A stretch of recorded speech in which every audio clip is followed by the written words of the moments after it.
¿Qué tal, jóvenes? Muy buenas tardes. ¿Qué tal? Gracias por saludar. Muy buenas tardes. ¿Qué tal? Buenas tardes nuevamente. Preguntarles si se escucha bien el audio, ¿correcto? ¿Se escucha bien? La nitidez. Siempre es bueno preguntar estas cuestiones técnicas. ¿Todo correcto? Todo bien. Ya. Buenas tardes con todos nuevamente. Por favor, vayan observando su guía de trabajo. Voy a ir subiendo la clase para empezar a desarrollar. De una vez, jóvenes.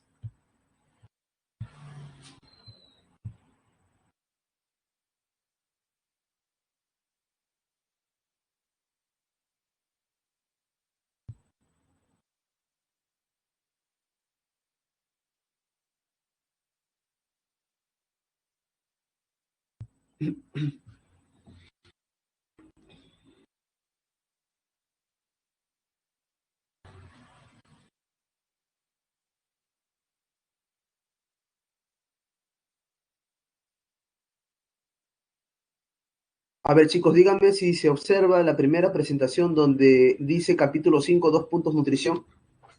¿Correcto? ¿Vamos? Todo bien. Ya. Jóvenes, la clase de hoy es algo compleja.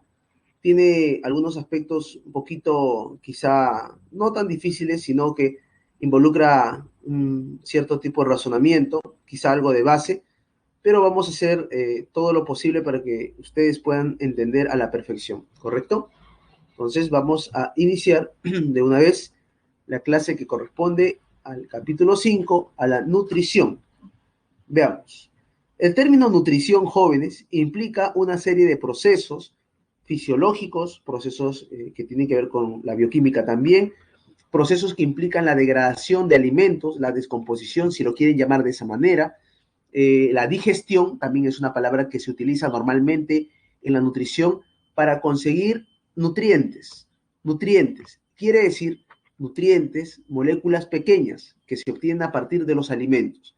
Esos nutrientes que se van a obtener al final del proceso digestivo, por ejemplo, van a ser nutrientes que posteriormente van a tener que ser absorbidos. Lógicamente, en nuestro caso, ustedes tienen que saber que dicha absorción se va a realizar en el intestino delgado, ¿correcto? Entonces, la nutrición implica una serie de eventos, de procesos fisiológicos, digamos, transformaciones químicas, bioquímicas, etcétera, que van a traer como consecuencia la formación de nutrientes, que son moléculas muy pequeñas, muy sencillas, que van a poder ser absorbidas, ¿correcto? Además, cuando uno habla de nutrientes, es importante señalar que, por ejemplo, hay nutrientes que son de valor energético, como los azúcares, hay nutrientes que son de valor, digamos, constructor o reponedor, o plástico, como se le suele llamar, que son los aminoácidos, las proteínas, entre otros tipos de nutrientes, ¿correcto? Entonces, ese es el contexto en el cual nosotros deberíamos de entender el término nutrición. En términos prácticos, el término nutrición también implica obtener compuestos a partir de los cuales se va a obtener al final energía.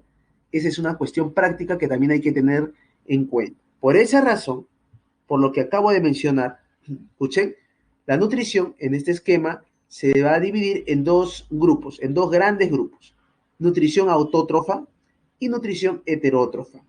Ya habíamos comentado en la semana 2 yo recuerdo que comentamos, les dije que existe un cuadro en el cual se clasifican a las bacterias según la obtención de carbono y según la obtención de energía. Según la obtención del carbono, ustedes se recordarán que las bacterias pueden ser bacterias autótrofas o pueden ser bacterias heterótrofas. Eso es según la obtención del carbono. Según la obtención de energía, puede haber bacterias fotótrofas y pueden haber bacterias quimiótrofas. Y les dije y les reitero y afirmo, esa clasificación en realidad se puede aplicar a todos los seres vivos. A todos los seres vivos. En este caso, vamos a evidenciar ello. Por ejemplo, aquí dice nutrición autótrofa y por aquí dice nutrición heterótrofa. ¿Qué significa nutrición autótrofa? O dicho de otra manera, ¿qué son o quiénes son o qué hacen los autótrofos? Ustedes deberían de recordar. Los autótrofos obtienen carbono. ¿De qué fuentes? ¿Se acuerdan? Vamos, chicos. Saben que pueden escribir algo breve. Los autótrofos son aquellos organismos que obtienen carbono. ¿De qué fuentes? ¿De qué fuentes obtienen carbono los autótrofos? ¿De moléculas orgánicas o inorgánicas? De moléculas inorgánicas, como por ejemplo el dióxido de carbono, el CO2. Correcto. Eso es muy importante. Y lógicamente, estos organismos, que son las plantas, y las cianofitas o cianobacterias, corresponden a organismos que presentan nutrición autótrofa. Repito, el término autótrofo, formalmente hablando, significa aquellos organismos que obtienen carbono de fuentes inorgánicas, Correcto. Muy bien. Por otro lado, aquí tenemos a la nutrición heterótrofa. Dicho sea de otra manera, ¿qué son los heterótrofos? ¿Qué son o qué hacen los heterótrofos? Se recordarán ustedes. Los heterótrofos son aquellos organismos que obtienen carbono. ¿De qué fuentes? Pregunto. ¿De qué fuentes obtienen carbono los llamados heterótrofos? ¿Qué fuentes utilizan? ¿Orgánicas o fuentes inorgánicas? Fuentes orgánicas, correcto. Por ejemplo, nosotros somos heterótrofos, ¿correcto? Ahora, dentro de la nutrición heterótrofa o dentro del grupo de los heterótrofos se divide en dos grandes grupos a su vez. Los llamados holozoicos, y por aquí los saprótrofos o saprófagos, ¿correcto? Ahora, ¿quiénes son los holozoicos o qué es lo que hacen? Vamos a explicar. Mucha atención, por favor. Aquellos organismos heterótrofos que se denominan específicamente holozoicos son todos aquellos que ingieren moléculas complejas, ingieren compuestos complejos, materia sólida, materia compleja. Ellos son holozoicos. Repito, los holozoicos son aquellos organismos que ingieren materia sólida, materia compleja. Y dentro de su organismo, debido a que presentan un sistema o aparato digestivo, dichos compuestos complejos o sólidos o materia sólida va a ir descomponiéndose o degradándose progresivamente hasta obtener nutrientes, por ejemplo. ¿Correcto? Entonces, los holozoicos, ¿qué es lo que hacen? Ingieren materia compleja, materia sólida, y dicha materia sólida o compleja va a ir degradándose, va a ir descomponiéndose progresivamente debido a que tienen un sistema o aparato digestivo. Pregunto, ¿nosotros seríamos o no seríamos holozoicos? ¿Qué opinan ustedes, jóvenes? ¿Qué seríamos nosotros como seres humanos? Somos animales, lógicamente. ¿Qué seríamos? Seríamos holozoicos, correcto. Somos holozoicos, profesor. Muy bien. Por otro lado, los saprótrofos o saprófagos, escuchen bien, los saprótrofos o saprófagos son aquellos organismos que primero tienen que descomponer. Lo primero que hacen es descomponer, desintegrar externamente, ¿qué es lo que hacen? Descomponen la materia. Una vez que externamente la materia se descompone, se convierte o se transforma a moléculas más sencillas o muy pequeñas y sencillas, recién los saprótrofos o saprófagos van a absorber, ¿correcto? Entonces, estamos afirmando, los saprótrofos o saprófagos lo que hacen en primer lugar es descomponer, desintegrar externamente la materia compleja se entiende. Una vez que esa materia compleja se ha transformado en materia simple, moléculas sencillas, los saprótrofos o saprófagos van a absorber esa materia sencilla, esos nutrientes o esas moléculas muy simples, ¿correcto? Se han dado cuenta que en realidad hay una diferencia bastante marcada. Una cosa es decir holozoicos y otra cosa es decir saprótrofos. Por ahí hay una pregunta, dice, ¿los carroñeros son holozoicos también? A ver, en primer lugar vamos a colocar, por ejemplo, un aspecto general, para no entrar en muchos detalles y de repente explicar más y más cosas.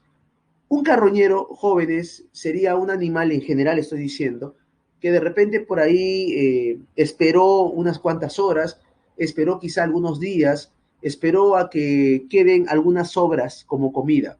De repente un animal que está en plena descomposición o ya está descomponiéndose, que de repente le quedan algunas porciones del cuerpo, del organismo, que todavía puede presentar algo de músculo en putrefacción o algo de repente de grasa que se está descomponiendo poco a poco, etc.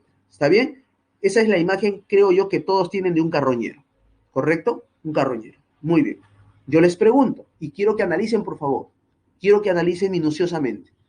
Un animalito carroñero que se acerca a un animal que ya murió, que se está descomponiendo, se está pudriendo, ¿va a tener que ingerir o se va a alimentar por el hecho de solo observar? Pregunto. Creo que la respuesta es lógica. ¿Qué va a hacer ese animalito? ¿Va a mirar y por arte de magia se va a alimentar? ¿Qué es lo que tiene que hacer? Tiene que ingerir. Profesor, pero va a ingerir materia en descomposición, no importa, pero va a tener que ingerir. El hecho de que ese animal muerto se esté pudriendo o esté en plena descomposición no significa que el otro animal que está vivo y que se quiere alimentar solo lo va a observar, tiene que ingerir, tiene que comer, ¿correcto? Entonces, como está comiendo, como está ingiriendo, lógicamente tiene un sistema o un aparato digestivo. Y ese aparato digestivo tiene que funcionar, por algo está en su cuerpo. Por lo tanto, yo les pregunto, el ejemplo que les he mencionado de manera general representa a un animalito que es carroñero. Esos animales carroñeros, así sean carroñeros, ¿qué serían en realidad? ¿Holozoicos o saprótrofos? Lógicamente la respuesta es clara. ¿Qué serían? Porque están ingiriendo, porque necesitan alimentarse, están comiendo. ¿Qué serían? Holozoicos. Son holozoicos. Holozoicos. Aquí podemos hacer una generalización. Los animales son holozoicos, son holozoicos. Los animales son holozoicos, son holozoicos. Los animales típicamente son holozoicos. Yo les hago una pregunta y disculpen que me adelante. Es necesario hacer esta aclaración. ¿Cuáles son los animales o cuál es el grupo de animales más simples que existe, según las investigaciones? ¿Cuál es el grupo de animales más simple que existe? ¿Vamos? Eso tiene que ver mucho con lo que estamos hablando. ¿Alguien sabe cuál es ese grupo de animales más simples que existe? ¿Se acuerdan? Son esos animales de ambientes acuáticos que tienen poros en todo su cuerpo. Animales, he dicho. Animales, no protozoarios. Esos animalitos que tienen poros en su cuerpo. Poríferos, esponjas. Pregunto. Y ojalá eso no se confundan. Escuchen bien la pregunta y razonen, por favor. ¿Los poríferos o esponjas serán holozoicos o serán saprótrofos? ¿Qué opinan ustedes? ¿Serán holozoicos o serán saprótrofos? Profesor, holozoicos. Hay que razonar.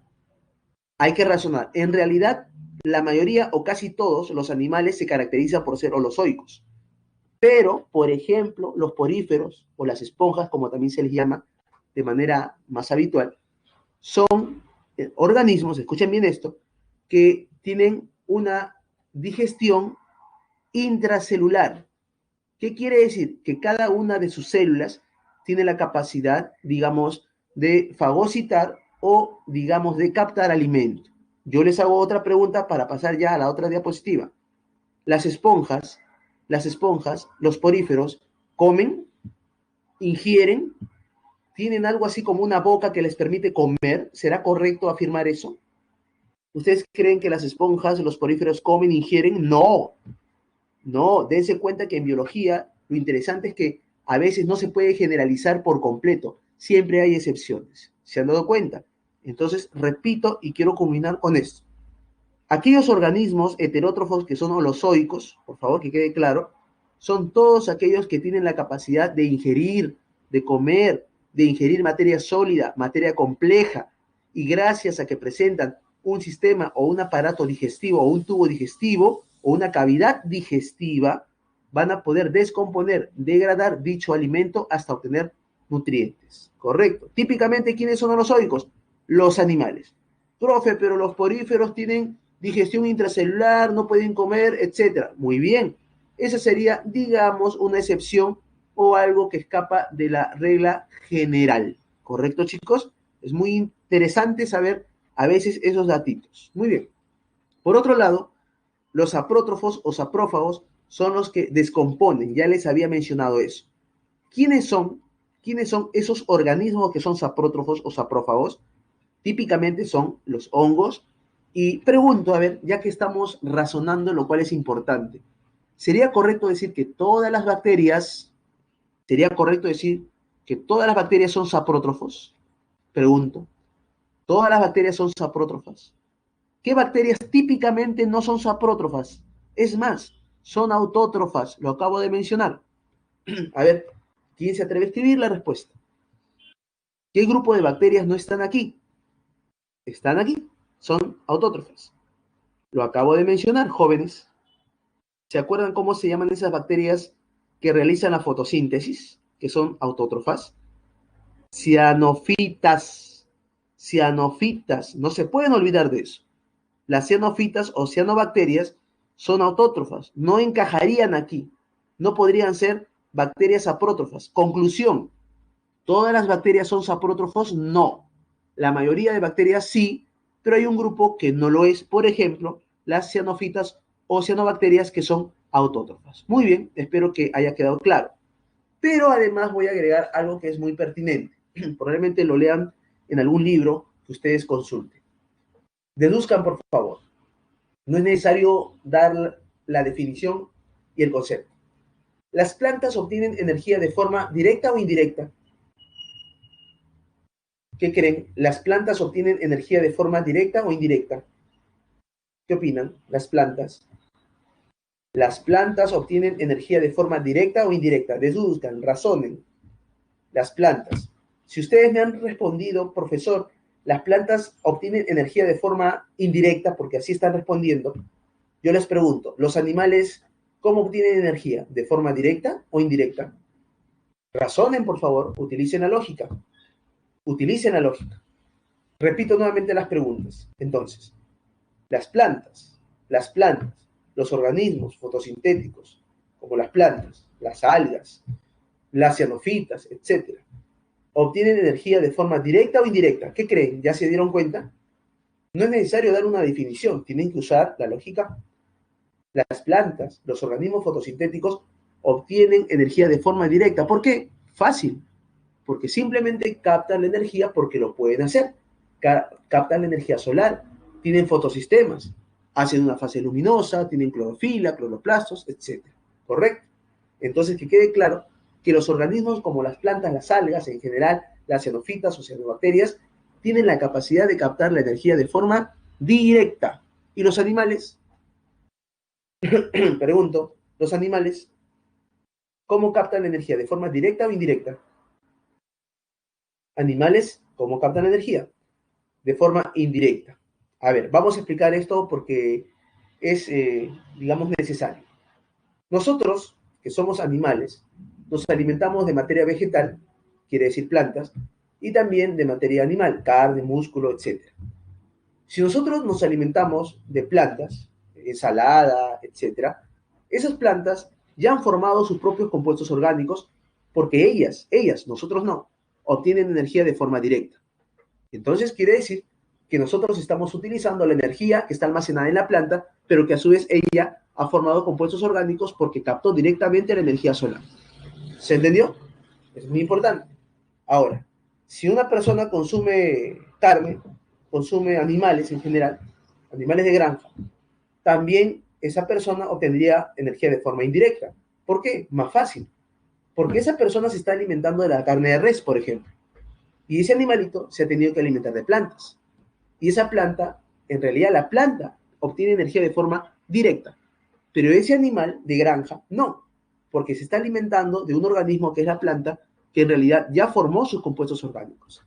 Y nosotros, obviamente, tenemos que captar energía proveniente de los compuestos que está en la carne de res. Entonces nosotros también obtendríamos energía de forma indirecta. ¿Se entendió ese detalle, jóvenes? Está muy fácil de, digamos, darse cuenta. Por ahí hay una pregunta. ¿Y la vitamina D? Pero, jóvenes, estamos hablando de una vitamina. Una vitamina no es comparable a todo lo que el cuerpo puede obtener comiéndose un trozo de carne, de pescado, de pollo o un pedazo de pan u otras cosas. ¿Se entendió? Así nuestro cuerpo necesite de la luz y de otras cosas para su propia vitamina D, no vamos a ser nosotros por ese hecho, no vamos a ser o no vamos a ser catalogados como organismos que obtienen energía de forma directa. No tendría sentido. ¿Se entiende? Estamos hablando de la nutrición, de los alimentos, de los compuestos que nos van a nutrir. Espero que estén en ese sentido dándose cuenta. Muy bien, entonces ya quedó claro lo que hemos mencionado. Aquí hay otra pregunta. No hay manera que un saprófago degrade su alimento internamente. Esa es una muy buena pregunta. yo reformularía la pregunta para que ustedes piensen y les diría, ¿por qué no podrían hacer eso los saprótrofos o saprófagos? ¿Por qué creen? Hay una respuesta muy sencilla. ¿Se recuerdan ustedes que las bacterias y los hongos tienen, además de membrana, una pared celular? Me imagino que sí se estarán recordando. ¿Se recuerdan eso? ¿Se recuerdan ese detalle? ¿Se acuerdan? Si no se acuerdan, van a tener quizá problemas en entender. Tienen que recordar que además de la membrana celular que está presente en las bacterias y en los hongos, obviamente hay una pared celular. Entonces, esa pared celular, si bien es cierto, le da la estructura, la forma, rigidez, etcétera, no es una pared que va a servir como si fuera una boca. ¿Me entienden, verdad? No es una pared que se abre como una puerta y permite el ingreso de alimento en grandes cantidades y trozos grandes y moléculas complejas y sólidas. No, no, no es lógico. No ocurre eso, ¿correcto?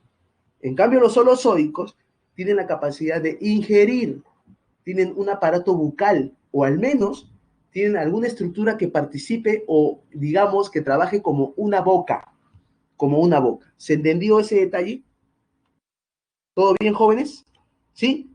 Ahora sí, vamos a continuar. Ahí está. Ya está respondida la pregunta. Muy bien.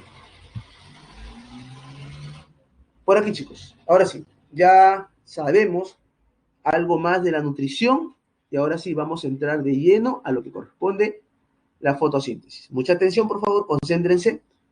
Veamos esta ecuación. Veamos esta ecuación y la analicemos rápidamente. La vamos a analizar rápidamente. CO2, dióxido de carbono, agua, glucosa, oxígeno molecular O2 y agua nuevamente. Bien, dense cuenta, por favor, que en algunos libros, en algunas referencias, va a existir una ecuación resumida de la fotosíntesis. ¿Qué quiere decir? Que aquí no van a colocar 6 moléculas de agua, porque esto lo van a pasar a restar. Entonces sería 12 moléculas de agua, 12 moléculas de agua, menos 6 moléculas de agua, porque esto puede pasar a restar, quedaría 6 moléculas de agua. ¿Cómo quedaría la ecuación resumida? Fácil. 6 dióxido de carbono más 6 moléculas de agua, energía luminosa, clorofila, se forma glucosa, compuesto orgánico, y se libera 6 moléculas de oxígeno, oxígeno molecular o simplemente O2. Aquí ya no podría colocar el agua porque ya lo pasé a restar. ¿Correcto, chicos? Entonces, aquí vamos a dar dos conceptos o dos, digamos, definiciones básicas de lo que es la fotosíntesis. Bien sencilla. Y probablemente las dos ustedes lo conocen. Primero, la fotosíntesis representa un proceso anabólico, repito, anabólico, en el cual a partir de moléculas simples, a partir de moléculas sencillas, se sintetizan o se forman moléculas complejas. ¿Está? A partir, repito, a partir de moléculas sencillas o moléculas simples, se forman moléculas complejas, como por ejemplo la glucosa. ¿Correcto? Además, se liberan O2, oxígeno molecular, moléculas de oxígeno. Muy bien. Esa es una definición, un concepto de la fotosíntesis. ¿Hay otro? Sí. Hay uno que es más práctico y dice más o menos así. La fotosíntesis representa un proceso en el cual la energía luminosa se transforma en energía química. Dicha energía química se almacena en los enlaces que están presentes en los compuestos orgánicos. Repito, el otro concepto o la otra definición es, la fotosíntesis es un proceso en el cual la energía luminosa se transforma en energía química que se almacena en los compuestos orgánicos. Yo estoy seguro que cualquiera de las dos o las dos las han tenido que escuchar en alguna ocasión. ¿Correcto? Así de sencillo. Muy bien, vamos a continuar. Por aquí tenemos la imagen de una hoja. Ahí está. Todo el mundo se da cuenta que es una hoja. Y este sería un corte transversal. Corte transversal de la hoja. Corte transversal. ¿Qué quiere decir? La hoja se ha cortado y se está observando en el microscopio esto de aquí. Ahí está. Ese es el corte transversal de una hoja. Por ahí hay otra pregunta. ¿Cómo se interpretaría la ecuación de la fotosíntesis? Es una pregunta que tiene muchas respuestas, dependiendo qué es lo que quiere uno saber. Yo diría algo adicional y gracias por tu pregunta. Vamos a introducir algo de química. Yo estoy seguro que les va a gustar. Pregunto, pregunto. El CO2, si no saben, no se preocupen. Están aquí para aprender. El CO2, el CO2. Luego de que ocurre la fotosíntesis, ese CO2 va, escuchen, va a modificarse, a transformarse, como quieran llamar, y al final se va a obtener glucosa. Glucosa.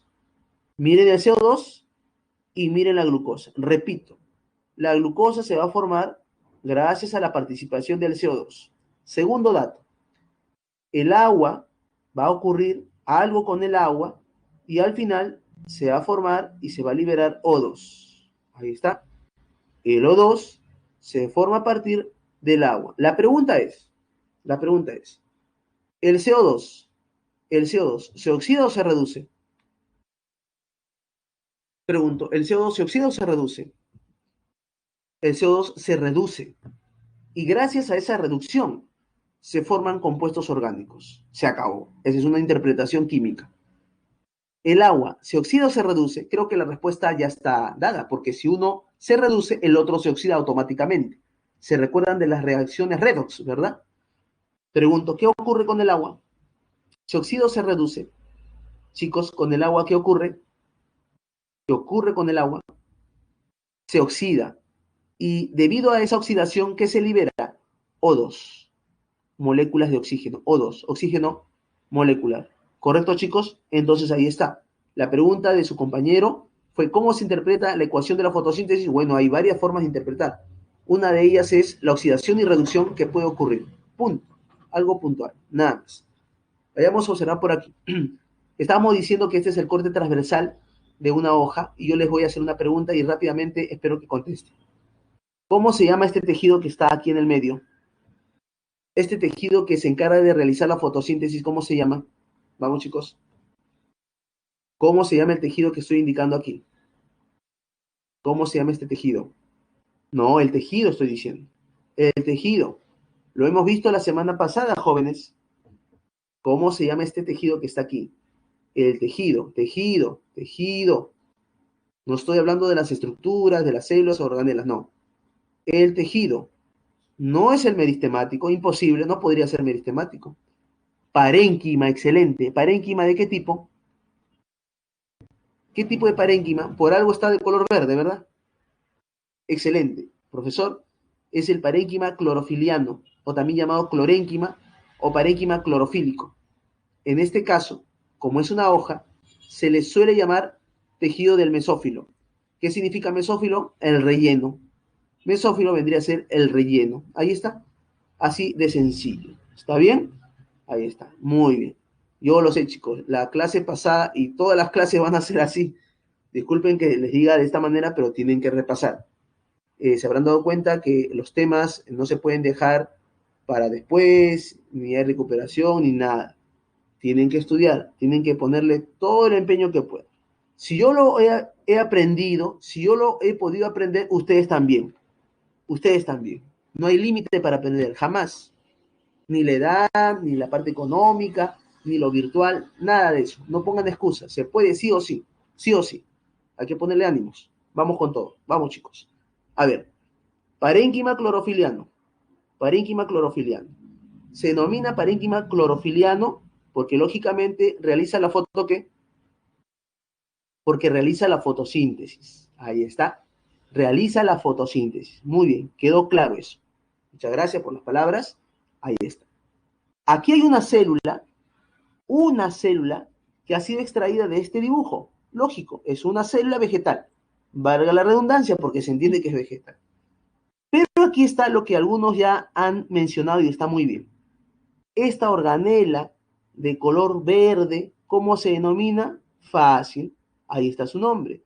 Se llama cloroplasto. Muy bien, se llama cloroplasto. El cloroplasto tiene diversas partes. Por ejemplo, aquí se observa nada más algunas. Se observa algo que se llama estroma, algo que se llama tilacoide o tilacoides, y por aquí algo que le han colocado el nombre de grana. Aquí no se puede observar claramente, por esa razón vamos a observar este otro esquema. Aquí dice, estructura de un cloroplasto. Estructura de un cloroplasto. Un cloroplasto, recuerden por favor que es una organela, algo así como la mitocondria, el lisosoma, etcétera. Es una organela, pero con partes muy particulares. Vamos a ver qué tiene. Tiene una membrana externa, correcto. Tiene una membrana externa. Ahí está, membrana externa. Tiene una membrana interna. Ahí está, membrana interna. Pero, por favor, esto, mucha atención. Tiene unas estructuras en forma de sacos aplanados de monedas, de discos, de platos muy aplanados que reciben el nombre de tilacoides. Ahí está, tilacoides, por aquí, tilacoide, tilacoide. Un tilacoide, otro, uno, otro, otro. Son más o menos como monedas aplanadas, como discos aplanados, ¿correcto? Muchos tilacoides se observan en esta imagen, muchos tilacoides. Pero yo les hago una pregunta y espero que la respondan.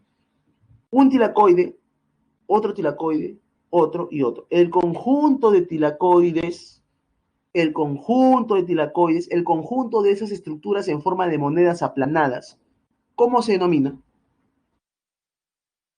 Se denomina grana, excelente. ¿Qué es la grana?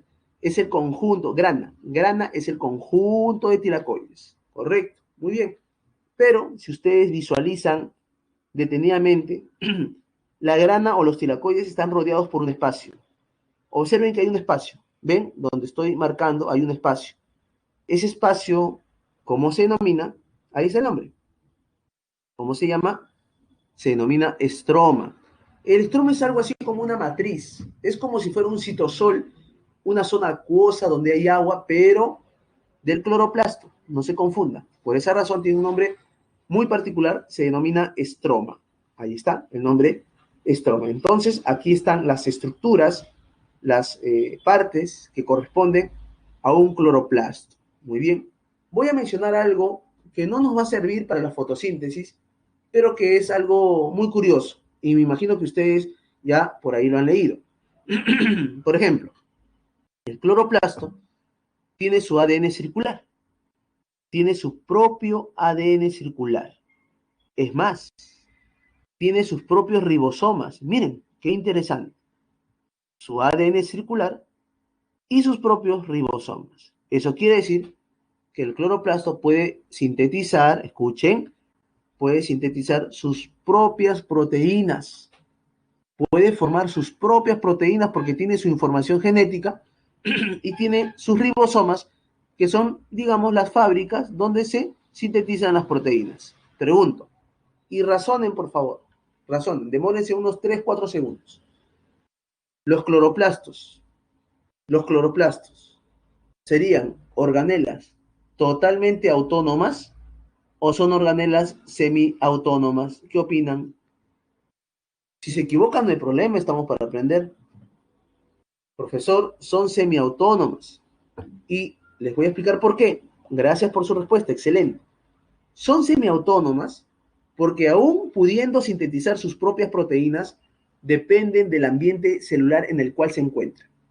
Además que dependen de algunas proteínas que la célula puede sintetizar. Correcto. Conclusión, son semiautónomas. Muy bien, vamos a pasar a otra parte. ¿Dónde ocurre la fase luminosa? A ver, ¿quién sabe? ¿En qué parte del cloroplasto ocurre la fase luminosa? Fase luminosa, ¿dónde ocurrirá? ¿Dónde ocurre la fase luminosa? En los tilacoides, excelente. O también puede ser como respuesta a la grana, porque a las finales la grana está formada de tilacoides, tengan cuidado ahí. ¿Y dónde ocurre la fase oscura? ¿Dónde ocurre la fase oscura?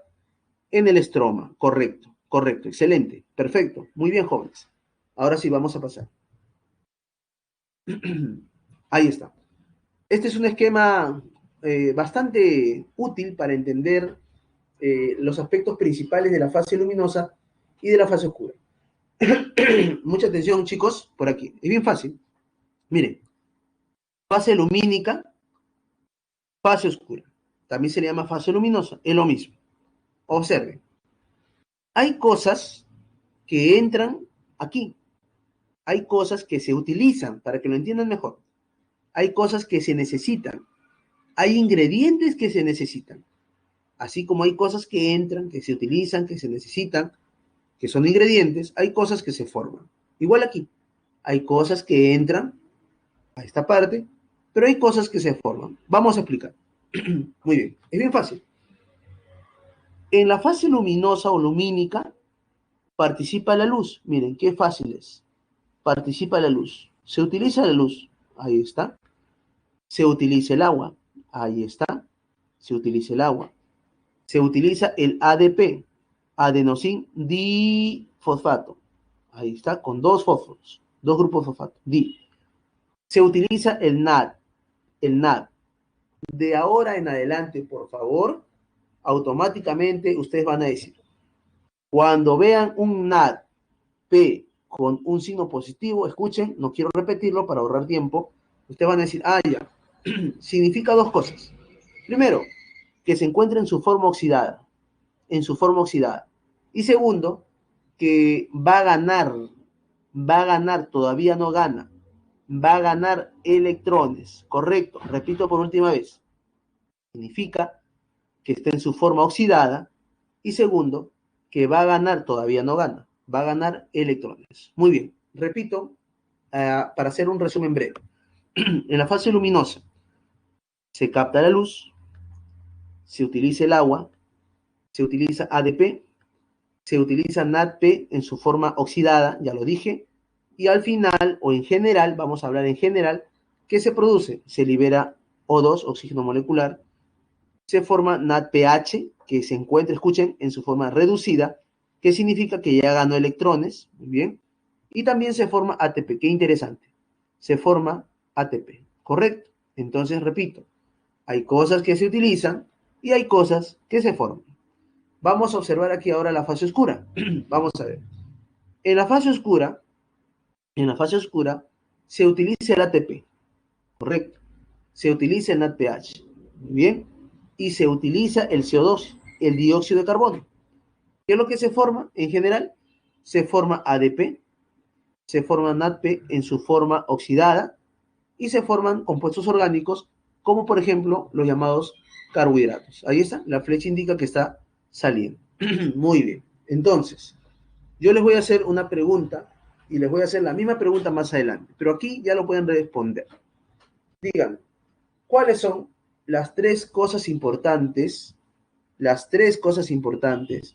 que se forman en la fase luminosa, jóvenes? Vamos. Las tres cosas importantes que se forman en la fase luminosa, en la fase lumínica. ¿Cuáles son? ATP, muy bien, va una. ¿Qué más? Oxígeno molecular, muy bien, van dos. La tercera,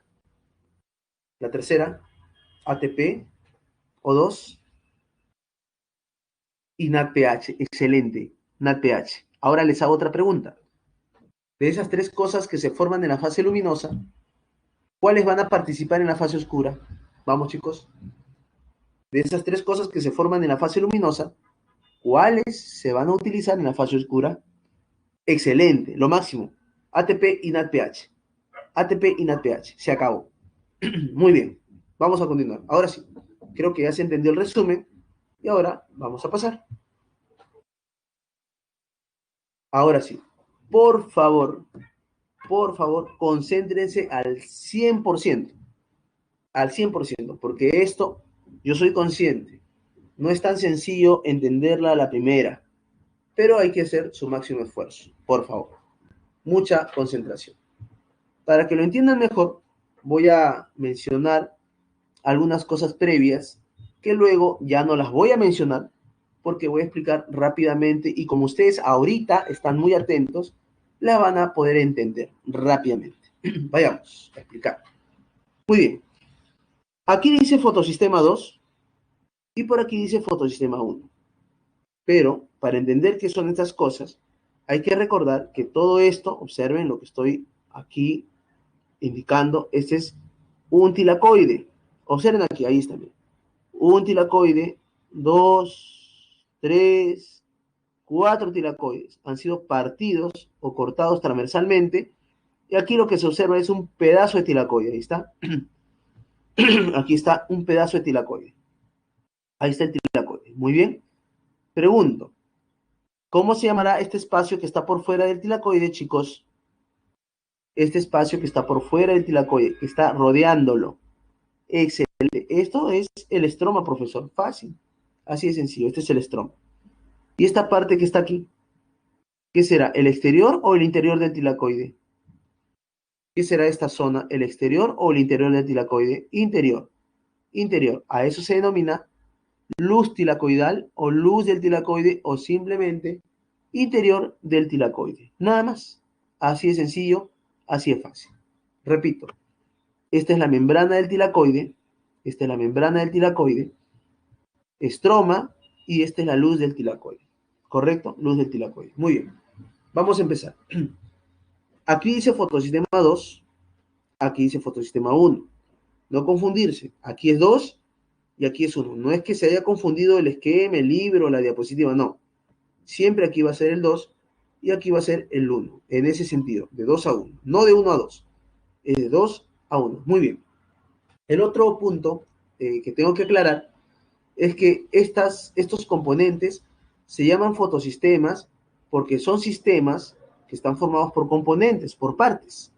Por algo se llaman fotosistemas. Por algo se llaman sistemas. ¿Cuáles son los elementos o las partes que conforman dichos sistemas llamados fotosistemas? 3. Escuchen, 3. Aquí hay proteínas, hay carotenoides, que son pigmentos accesorios, y hay, nunca se olviden de eso, hay clorofilas, que son las más importantes. Repito, un fotosistema se llama de esa manera porque está formado por un conjunto de partes. Proteínas, carotenoides y pigmentos, que son los principales, denominados clorofilas. ¿Correcto?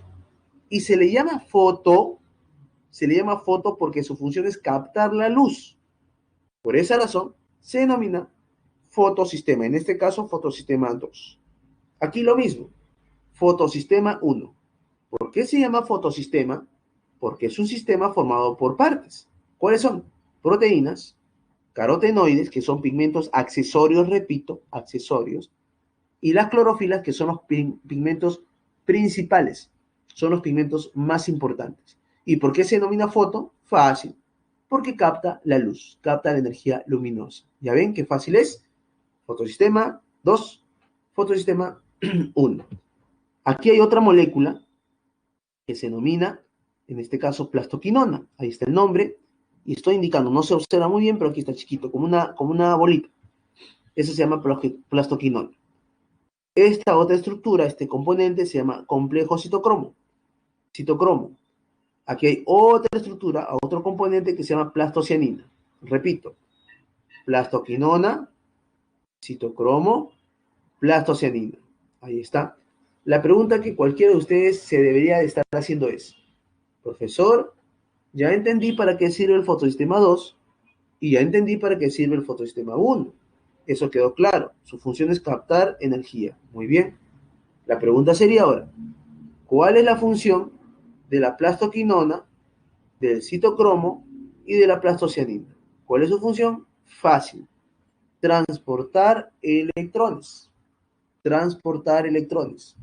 Son componentes que tienen por función transportar electrones. ¿Correcto, chicos?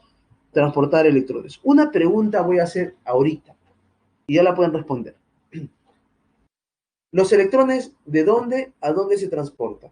¿Del 1 al 2 o del 2 al 1? A ver qué opinan. ¿Los electrones de dónde a dónde se transportan? ¿Del 1 al 2 o del 2 al 1? Muy bien, automáticamente todos están respondiendo. Profe, se transportan desde el fotosistema 2 hacia el fotosistema 1. Excelente, chicos. Muy bien. Sigamos avanzando. Aquí hay otro transportador, otro componente que participa, que se denomina ferrodoxina. Ahí está, estoy indicando. Ferrodoxina. Y por aquí hay un complejo enzimático, es una enzima que se llama ferrodoxina NADP reductasa. ¿Alguien puede escribir, por favor, qué es lo que observa aquí? ¿Qué está ocurriendo aquí? ¿Qué es esto? ¿Qué está pasando con el NADP positivo? Les dije cómo se llama. Les dije qué es lo que le falta ganar. Les dije. ¿Qué es lo que hace esta enzima? muy bien, excelente, excelente. Esta enzima está permitiendo que ese NADP que está en su forma oxidada se reduzca. ¿Y qué significa que se va a reducir? Va a ganar electrones. Y como gana electrones, sale como NADPH. Excelente, jóvenes. Muy bien. Y por último, tenemos a un complejo enzimático muy, pero muy peculiar que se denomina ATP sintasa. Algunos libros le colocan ATP sintetasa, no se dan problemas, tómenlo como algo equivalente. Y la función de este complejo enzimático es formar ATP, es sintetizar, producir ATP a partir de dos moléculas que están separadas. El ADP, que significa adenosín difosfato, y el fósforo inorgánico, o grupo fosfato si lo quieren llamar de esa manera. Muy bien, prácticamente explicamos todo, pero falta ahora integrar lo que hemos mencionado. Así que empecemos. Escuchen, por favor. Muy atentos. Impacta la luz. Escuchen. Impacta la luz. Impacta la luz en el fotosistema 2. Repito, la luz impacta en el fotosistema 2. En el fotosistema 2 hay clorofilas. Esas clorofilas, por obra del impacto de la luz, se excitan. Eso significa que los electrones de las clorofilas se van a perder, se van a liberar, van a salir. Entonces, esta flecha de color naranja representa el flujo de electrones. Repito por última vez. La luz impacta en las clorofilas se excitan, pierden, pierden electrones, y las clorofilas que están aquí, que se excitaron, al perder electrones, los necesitan recuperar, porque no se van a quedar sin electrones, los tienen que recuperar. La pregunta sería, ¿de dónde recuperan electrones las clorofilas que han perdido de dónde recuperan los electrones las clorofilas que los han perdido? Y aquí está el detalle. Esta molécula, que es una molécula de agua, observen por favor, esta molécula de agua se va a romper, se rompe aquí. Ese proceso se llama fotólisis del agua. Repito, el agua se rompe en un proceso llamado fotólisis del agua. Dicho proceso permite la liberación de tres cosas. Escuchen bien, tres cosas. Se libera oxígeno molecular, se liberan hidrogeniones. Estos hidrógenos con carga positiva se llaman hidrogeniones. En algunos otros libros le llaman protones, así que prácticamente representa lo mismo. Repito, el agua se rompe, se libera O2 al ambiente, sale por difusión, se liberan hidrogeniones y, escuchen, se liberan electrones. ¿De dónde se liberan electrones? De la ruptura del agua. El agua se rompe, por eso les dije. Cuando el agua se rompe, se liberan tres cosas. O2, hidrogeniones y se liberan electrones. ¿A dónde irán esos electrones provenientes de la ruptura del agua? Fácil. Esos electrones irán a reponer a los electrones que las clorofilas de aquí perdieron. ¿Se entendió? Si han entendido eso, lo otro va a ser recontra fácil. ¿Todo bien, chicos? Es como un juego. Lo voy a resumir por última vez. Luz impacta en las clorofilas, pierden electrones, los recuperan del agua. Luz impacta en las clorofilas, pierden electrones, los recuperan del agua. Luz impacta en las clorofilas, pierden electrones, los recuperan del agua. Punto. Estos electrones se van a transportar a la plastoquinona. Pregunto yo, ¿la plastoquinona se queda con esos electrones o los sigue transportando? ¿Qué opinan? ¿Se queda con los electrones o los sigue transportando? ¿A dónde lo transporta? ¿Hacia dónde los cede? ¿Hacia dónde los transporta? Vamos, vean la imagen. Vamos, chicos, observen. Los transporta al citocromo. Pregunto, ¿el citocromo se queda con los electrones? ¿El citocromo se queda con los electrones? No. ¿Lo transporta a dónde? A plastocianina. ¿La plastocianina se queda con los electrones? Tampoco. Lo transporta al fotosistema 1. ¿Correcto? Miren, aquí ocurre algo parecido que hemos explicado en este punto. En el fotosistema 1, también hay clorofila. Por lo tanto, la luz impacta en la clorofila, se excita, repito, la luz impacta en la clorofila, se excita, pierde electrones, los recupera de aquí. Repito, luz impacta en las clorofilas, se excitan, pierden electrones, los recuperan de aquí. ¿Se han dado cuenta? Es como un juego. Las clorofilas que están aquí, que estoy señalando, cuando son impactadas o cuando reciben la luz o cuando se excitan, pierden electrones, pero los recuperan. Pierden electrones, pero los recuperan. Muy bien. Estos electrones van a ir transportándose poco a poco. Pregunto, y nuevamente les hago la misma pregunta. Ahora tienen que responder o tienen que, digamos, darse cuenta cuál es la respuesta. ¿Cuál es el trabajo que hace esta enzima con esos electrones? A ver, con sus propias palabras. ¿Qué hace esta enzima? ¿Qué hace esta enzima con esos electrones que han llegado hacia ella?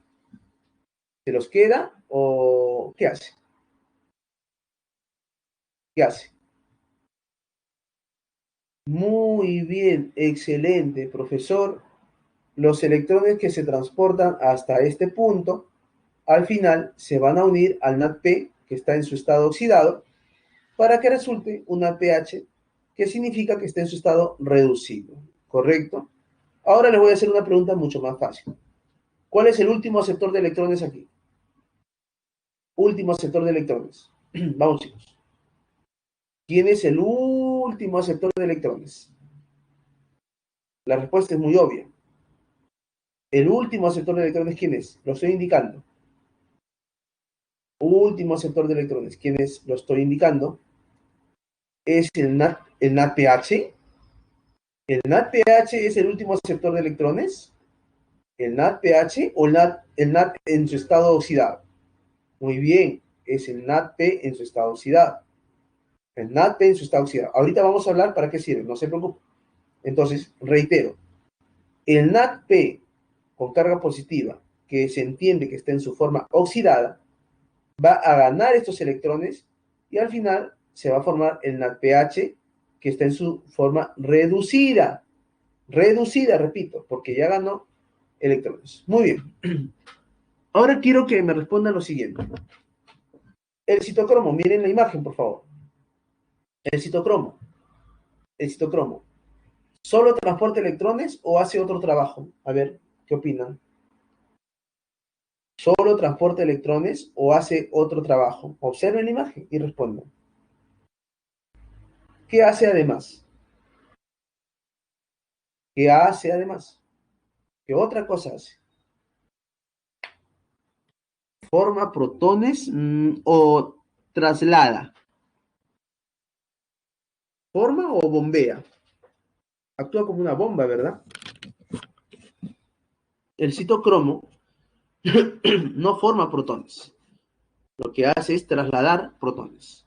O hidrogeniones, que es lo mismo. ¿Qué es lo que hace? Traslada. Desde el estroma los traslada hacia la luz del tilacoide. ¿Se han percatado de eso? ¿Se han dado cuenta? El citocromo, escuchen, el citocromo, además de transportar electrones, ¿qué es lo que hace? Actúa como una bomba. Actúa como una bomba, ¿por qué? Porque bombea protones o hidrogeniones. ¿Desde dónde? Desde el estroma hacia el espacio del tilacoide, hacia la luz del tilacoide. Muy bien. Ahora les voy a hacer otra pregunta. Y solo es mirar el gráfico nada más. ¿En qué zona se está acumulando, se está concentrando los hidrogeniones? ¿En la luz del tilacoide o en el estroma? Vamos, vamos. ¿Qué opinan? Muy bien, muy bien. Cualquiera se podría dar cuenta que el interior del tilacoide se está llenando de hidrogeniones, miren, muchos hidrogeniones. En cambio, en el estroma, muchos hidrogeniones hay poco, ¿correcto? Esos jóvenes, escúchenlo bien por favor, se denomina gradiente electroquímica. Se está formando una gradiente. Quiere decir que hacia un lado de la membrana, mucha concentración de hidrogeniones y hacia el otro lado hay poca concentración. Eso se denomina gradiente electroquímica, de mayor a menor concentración. Gradiente electroquímica, correcto. Ahora, ¿qué es esa gradiente electroquímica o para qué nos sirve saber que hay una gradiente electroquímica? Le voy a explicar. Cuantos más hidrogeniones se acumulen aquí, significa que más energía se está acumulando. Y la energía, ustedes saben muy bien, que no se crea ni se destruye, solo se transforma. Por lo tanto, escuchen este punto. Cuando los hidrogeniones que están aquí acumulados salgan, se vayan hacia el estroma, no lo van a hacer por cualquier lado del tilacoide. Lo van a hacer justamente por medio de una enzima que se llama ATP sintasa. ¿Correcto? Los hidrogeniones que estoy señalando aquí van a irse hacia el estroma, pero no lo van a hacer por cualquier lado. Lo van a hacer por medio de una enzima que se llama ATP sintasa. Escuchen, cuando los hidrogeniones salgan al estroma, lo van a hacer con tanta potencia, con tanta fuerza, que esta enzima se va a activar. Va a funcionar, se va a activar. Y cuando esta enzima se activa, ¿qué es lo que hace? Une el ADP con el grupo fosfato porque están separados. Y al final, ¿qué es lo que va a formar, chicos? ¿Qué dice aquí? ATP. ¿Correcto? Entonces, de esa manera, se sintetiza el ATP. Para que entiendan mejor, les voy a hacer preguntas. Y por favor, respondan en la medida de lo posible. A ver. Pregunta. Escuchen, pregunta. A ver, ¿se podrá formar ATP? ¿Se podrá formar ATP si a ambos lados de la membrana del tilacoide se podrá formar ATP si a ambos lados de la membrana del tilacoide hay la misma concentración de hidrogeniones? Pregunto. ¿Se podrá formar ATP si a ambos lados de la membrana del tilacoide hay la misma concentración de hidrogeniones? No, profesor. Para que se forme ATP se tiene que formar una gradiente electroquímica. Quiere decir que se tiene que acumular hidrogeniones aquí y aquí tiene que haber menor cantidad o concentración de hidrogeniones. ¿Correcto? Muy bien. Segunda pregunta. Segunda pregunta. A ver. Lo que hemos explicado, lo que he explicado yo, es, deduzcan por favor, es la vía cíclica o acíclica. ¿Qué opinan? ¿Vía cíclica o acíclica? ¿Vía cíclica o acíclica? Es la acíclica. Bien fácil. Los electrones salieron de un punto y nunca regresaron a ese punto. Salieron de aquí y se fueron hacia otra parte y nunca más regresaron. Como no han regresado, esa vía se denomina vía acíclica o no cíclica, ¿correcto? Porque es unidireccional, repito, es unidireccional. Va de un punto a otro y no hay retorno. Muy bien, muy bien. Les voy a hacer otra pregunta un poquito más complicada, pero la tienen que resolver, por favor. Tienen que responder. Vamos a ver. Imagínense que por alguna razón el fotosistema 2 no funciona. Se malogró el fotosistema 2.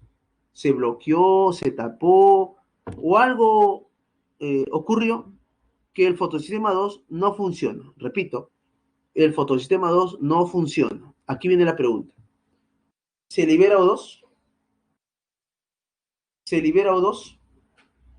Si el fotosistema 2 no sirve, no funciona, se bloqueó, ¿se libera O2?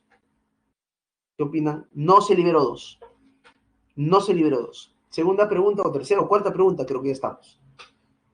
Si no funciona el fotosistema 2, si no sirve el fotosistema 2, ¿se forma ATP? Piensen, por favor. Piensen un poquito. Si no participa el fotosistema 2, si el fotosistema 2 no sirve, se malogró, no funciona o algo pasó, ¿se forma ATP? ¿Se podría formar ATP? ¿Qué opinan? Para que se forme ATP, se necesita generar una gradiente electroquímica. Se necesita una gradiente electroquímica. Yo les voy a decir, sí se puede formar ATP. Sí se puede formar ATP. ¿Saben por qué? Miren, les dije, ¿solo transporta electrones o también bombea hidrogeniones? ¿Solo transporta electrones o también bombea hidrogeniones? Excelente, joven. Un joven ha preguntado algo espectacular. Y les voy a hacer otra pregunta gracias a la pregunta de él. Pero primero escuchen. Si el fotosistema 2 no funciona, no sirve o algo pasó que no está trabajando, escuchen, sí se forma ATP. ¿Por qué se forma ATP? Porque el citocromo está bombeando hidrogeniones. Y al bombear hidrogeniones se está concentrando aquí. Se está generando una gradiente. Sí se está generando una gradiente. ¿Se está acumulando hidrogeniones? Sí. Sí se genera una gradiente, pero es menor. ¿Por qué es menor?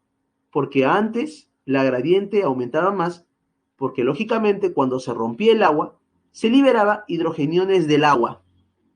Pero como no hay fotosistema 2, ya no se rompe el agua y ya no se liberan hidrogeniones. Solo se está acumulando los hidrogeniones gracias a la gradiente que está generando el citocromo. ¿Se dieron cuenta de ese detalle? Eso es algo más complejo. Pero si se han dado cuenta, perfecto. Entonces, si no participa el fotosistema 2, ¿se forma ATP? Pregunto nuevamente. Si no participa el fotosistema 2, ¿se forma ATP? ¿Se podría formar ATP? ¿Se podría formar ATP? Sí, porque sí se genera una gradiente, porque el citocromo, además de transportar electrones, bombea hidrogeniones. Muy bien. No es que sería más lento, sino se formaría menor cantidad de ATP, eso sí, menor cantidad de ATP. Muy, muy buena observación, joven. Menor cantidad de ATP. Muy bien. Sigamos. Escuchen.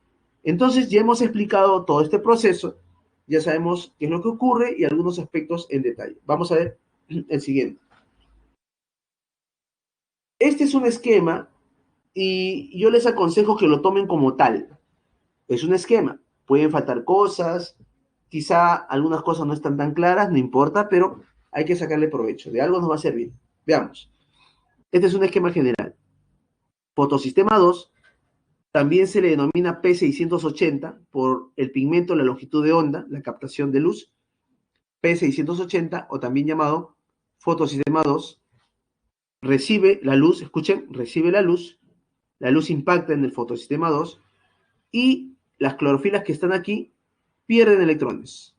Al perder electrones, lógicamente se están inestabilizando, se excitan. El nivel energético aumenta el nivel energético. Ahí está. Pierden electrones y aumenta la energía. Pero los electrones no se quedan aquí. Se transportan ¿a dónde? A la plastoquinona. Se los dije. Pregunto, ¿la plastoquinona se queda con los electrones o los dona? Observen. Electrones llegan aquí. Pregunto, ¿la plastoquinona se queda con los electrones o los dona? ¿Los dona a quién? Aquí está, miren. ¿A quién los dona? Al citocromo. ¿El citocromo se queda con los electrones? Tampoco se queda. Los dona a la plastocenina. Y a su vez la plastocenina los dona al fotosistema 1 o también llamado P700. Así de fácil. Electrones salen de aquí, se van para allá, etc. Recuerden que en el fotosistema 2 se realiza la fotólisis del agua. Y les dije, cuando el agua se rompe, se liberan tres cosas. Electrones que van a ir a reponer los electrones que se pierden. Segundo, se liberan hidrogeniones. Y tercero, se libera O2 al ambiente, oxígeno molecular. Muy bien, eso ustedes ya lo saben, creo que ya quedó claro, lo hemos reiterado como 6 veces. Entonces aquí tenemos los electrones, se transportan, y aquí también ocurre prácticamente lo mismo. La luz impacta en el fotosistema 1. En el fotosistema 1 también hay clorofila, se excitan, pierden electrones, y esos electrones se van a ir transportando a la ferrodoxina, etcétera, y al final, miren las flechas rojas, por favor, solo las rojas. Al final, el NADP, que está en su estado oxidado, gana electrones y ahora está en su estado reducido. De estado oxidado pasa a estar en su estado reducido. Y nuevamente les hago la misma pregunta. ¿Quién es el último aceptor de electrones? ¿Quién es el último aceptor de electrones?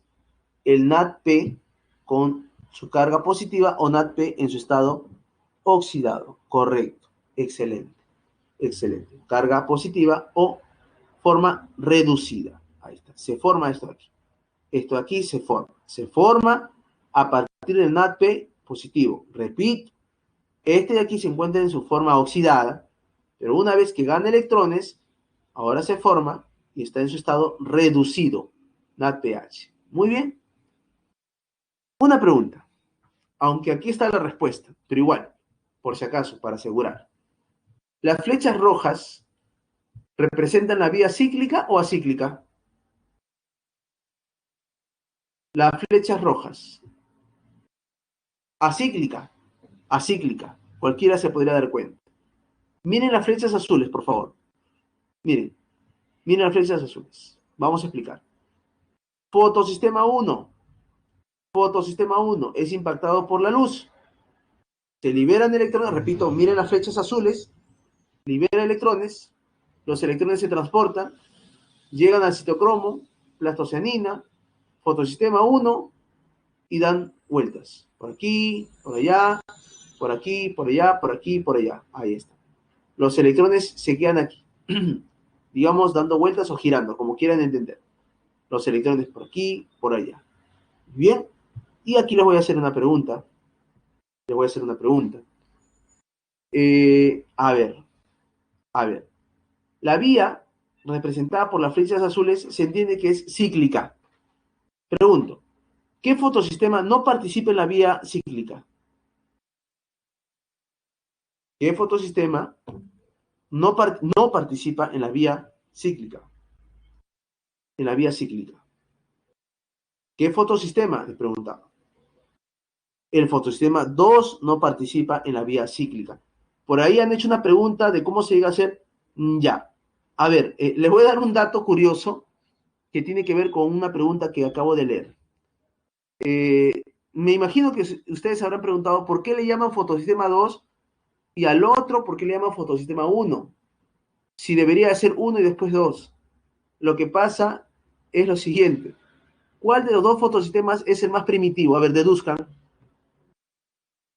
De esto podríamos hablar 2 horas y no vamos a terminar, pero les voy a explicar algo interesante.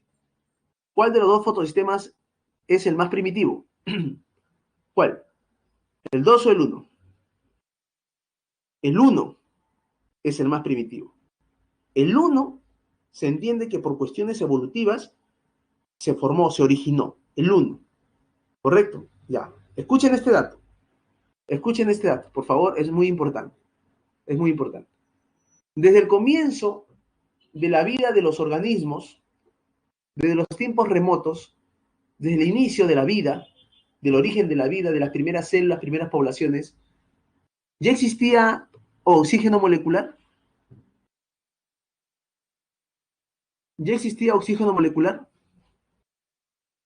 Desde el inicio de la vida, hace millones de años atrás, ya existía oxígeno molecular, O2, ya había una atmósfera llena de O2. No, de ahí se deduce. ¿La captaron? ¿Captaron la idea? ¿Captaron la idea? Ah, hay otra pregunta. Claro, todo esto ocurre de manera simultánea. ¿Correcto? Sí. ¿Captaron la idea? ¿Captaron lo que les he dicho? ¿O de repente todavía no se dan cuenta? A ver, nuevamente, rápido para avanzar. Escuchen, escuchen. ¿Siempre hubo O2 en la atmósfera, en el ambiente? ¿Siempre? Pregunto, ¿siempre hubo O2 en el ambiente? Desde tiempos remotos, desde el inicio de las primeras formas de vida, ¿siempre hubo oxígeno molecular en el ambiente? No. Según lo que se sabe y las teorías, no. Pregunto, ¿podría haber existido al comienzo el fotosistema 2 y el 1, los dos a la vez, simultáneamente los dos? ¿Se han dado cuenta? Miren la trascendencia que tiene esto. ¿Podría haber existido este fotosistema? No, porque si asumimos que este existió, si aceptamos que este fotosistema 2 existió desde las primeras formas de vida, estaríamos aceptando que en realidad el oxígeno molecular sí estaba presente. ¿Se han dado cuenta? ¿Se percataron de eso? Razonen, por favor. ¿Se han dado cuenta? Por lo tanto, ¿cuál de estos dos es el más primitivo? El más primitivo es el fotosistema número 1. En otras palabras, fue uno de los primeros en evaluarlo. Y se menciona que se le llama fotosistema 1 por esa razón, porque fue uno de los primeros en estudiarse. Lógicamente, luego se empezó a estudiar otro fotosistema que se le designó el nombre de 2. ¿Se han dado cuenta? Algo curioso, ¿verdad? Sigamos. Vía acíclica, vía cíclica. Aquí están los esquemas que ustedes lo pueden repasar. Prácticamente esto es lo mismo. Les voy a hacer una pregunta. Espero que la respondan porque es la misma de hace algunos minutos atrás. ¿En cuál de las dos vías se sintetiza ATP? Vamos. ¿En cuál de las dos vías se forma ATP? ¿En cuál? ¿En cuál se sintetiza ATP? ¿En cuál de las dos vías se sintetiza ATP? Chicos, ya lo hemos hablado. ¿En cuál de las dos vías se forma ATP? ¿En la cíclica? ¿En la cíclica o en las dos? ¿En cuál se forma ATP? Vamos, en las dos, les dije. En las dos se forma ATP. En las dos se puede formar ATP. Se forma ATP en las dos. En las dos. Segunda pregunta. ¿En cuál de las dos vías se libera oxígeno molecular? Vamos. ¿En cuál de las dos vías se libera O2 al ambiente? ¿En cuál? ¿En cuál? En la acíclica. Correcto. Tercera pregunta. ¿En cuál de las dos vías no existe último aceptor de electrones? Repito. ¿En cuál de las dos vías no existe último aceptor de electrones? No existe. En la cíclica, correcto, perfecto, excelente. Muy bien, jóvenes, muy bien. Sigamos entonces. Por aquí. Ahora sí, vamos a culminar la fotosíntesis con esto, que también tiene sus cosas. También tiene sus cosas. Cuidado, hay que repasarlo bien. Fotosíntesis, fase oscura. Y aquí vamos a estudiar el ciclo de Calvin-Benson. Ciclo muy importante porque nos da a entender varias cosas que ya se van a dar cuenta que son. Miren por aquí. Ciclo de Calvin-Benson. Dióxido de carbono. Dióxido de carbono. CO2. CO2. Dióxido de carbono. CO2. Moléculas que se llaman ribulosa 1,5 bifosfato. Dióxido de carbono. Ribulosa 1,5 bifosfato. Estas moléculas, cada una de ellas tienen 5 carbonos. El CO2, cada uno de ellos tiene un carbono. Entonces, ¿qué nos indica esta flecha? Nos indica que estos dos van a reaccionar. ¿Quiénes? Las ribulosas 1,5 bifosfato con el dióxido de carbono. Estas dos van a reaccionar y se va a formar esta molécula que se llama 3-fosfoglicerado. Pregunta. Esto, por favor, todos lo tienen que saber. Es prácticamente cultura general. ¿Cómo se llama la enzima que fija, que capta el CO2 y hace que reaccione con esta molécula para que se forme esta otra? ¿Cómo se llama esa enzima? ¿Cómo se llama esa enzima, jóvenes? ¿Cómo se llamará esa enzima? Tiene un nombre muy peculiar. ¿Alguien se recuerda? Rubisco. Eso sí o sí lo tienen que saber, por favor. Rubisco. ¿Qué hace la enzima llamada rubisco? Fácil, fácil. Favorece o permite la reacción entre el dióxido de carbono y estas moléculas que se denominan ribuloso 1,5 bifosfato. Correcto. Entonces la rubisco, ¿qué es lo que hace? Fija el CO2, lo fija, lo capta y permite esta reacción. Muy bien. Rubisco, rubisco, no se olviden de ese nombre, rubisco. Se forma esta molécula, ojo con este detalle por favor que viene ahorita, se forma esta molécula que se denomina 3-fosfoglicerado. No importa el nombre, olvídense el nombre, eso ustedes lo pueden repasar. Quiero que, digamos, observen los detalles. Se forma esta molécula y esta molécula da origen luego a otra molécula. Esta se llama fosfoglicerato, 3-fosfoglicerato, Y esta se llama 1,3 bifosfoglicerato. Bifosfoglicerato. Pregunto, ¿qué hay aquí? ¿Qué hay aquí que aquí no hay? ¿Qué hay aquí que aquí no hay? Porque parece lo mismo, ¿verdad? Pero hay un detalle. Excelente. Aquí, profesor, hay un grupo fosfato adicional. En otras palabras, aquí cada molécula tiene un grupo fosfato. Aquí cada molécula tiene dos grupos fosfato. Y aquí viene la pregunta trascendental, chicos. Trascendental. ¿Quién tiene grupo fosfato para donar? ¿Quién se ha formado previamente y tiene grupo fosfato para donar e impulsar esa reacción? ¿Quién? ¿Quién tiene grupo fosfato para donar y hacer que esa reacción avance? El ATP se acabó. ¿Y en qué fase se formó el ATP? ¿En qué fase se formó el ATP? Porque ahorita estamos en la fase oscura. Excelente. Para eso sirve el ATP. Para eso sirve la fase luminosa. Para formar ATP. Correcto. Sigamos. Observen esta molécula. Esta molécula. Esta molécula que se denomina 1,3 bifosfoglicerato se va a transformar, etcétera, y se va a formar gliceraldehído 3-fosfato. Observen. Gliceraldehído 3-fosfato. En este paso ocurren cosas muy singulares. Se libera el grupo fosfato, ahí está, pero, miren, observen por favor, el NADPH que interviene aquí, posteriormente sale como NADP y significa que está en su estado oxidado, porque aquí está reducido. Pregunto, escuchen bien esta pregunta porque no es difícil, sino que por los nombres yo sé que les puede confundir.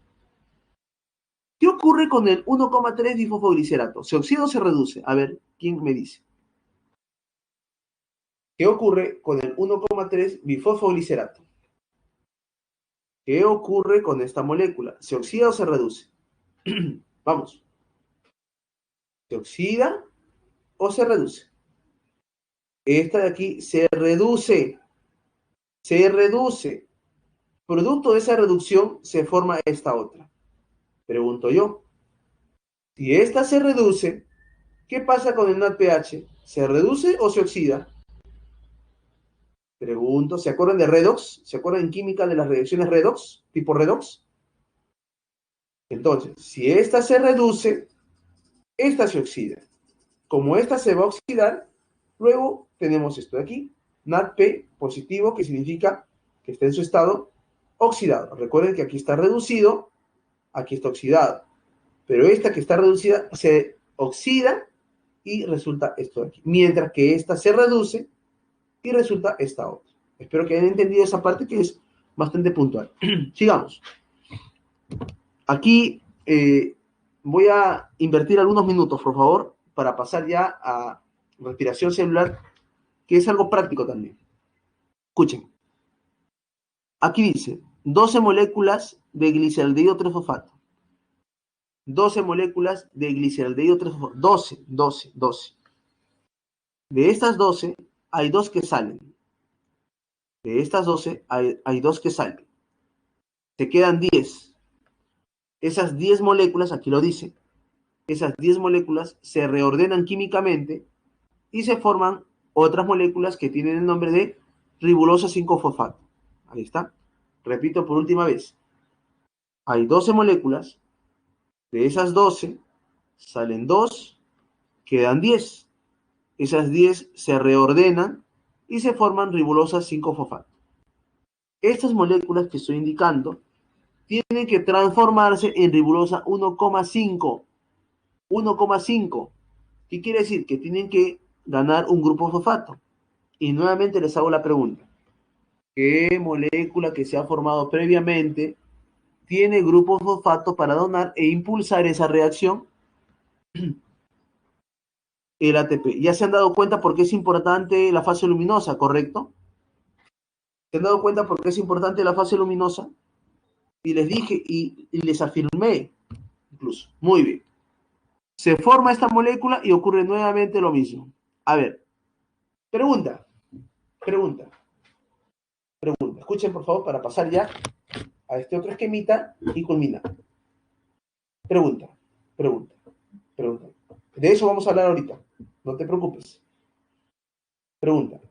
¿En el ciclo de Calvin se forma glucosa? Vamos, chicos, respondan. ¿Se forma? ¿Dónde está la glucosa? A ver, díganme. ¿Dónde está? ¿Dónde está la glucosa? Busquen la glucosa. Pero este no es el ciclo de Calvin. Este es el ciclo de Calvin. ¿Dónde está la glucosa, jóvenes? ¿Dónde está? ¿Está mal el esquema? ¿Hay que corregirlo? No. Este no es glucosa, este tampoco, este menos, este no. ¿Siempre se formará glucosa? ¿Siempre se forma glucosa? No, no. Escuchen lo que les voy a decir. Escuchen, escuchen para que quede claro. En el ciclo de Calvin-Benson, lo que se forma y lo que es más importante son estas moléculas. Estas de aquí que estoy indicando. Gliceraldehído trifosfato, o también llamado fosfoliceraldehído, escuchen, son las moléculas precursoras. Precursoras. ¿Por qué se denominan precursoras? Porque a partir de ellas se pueden formar diversos compuestos orgánicos, no solo glucosas. Que quede eso claro. Se pueden formar diversos compuestos orgánicos, no solo glucosa. No solo glucosa. Veamos por aquí. Miren, gliceraldehído trifosfato o fosfogliceraldehído es lo mismo.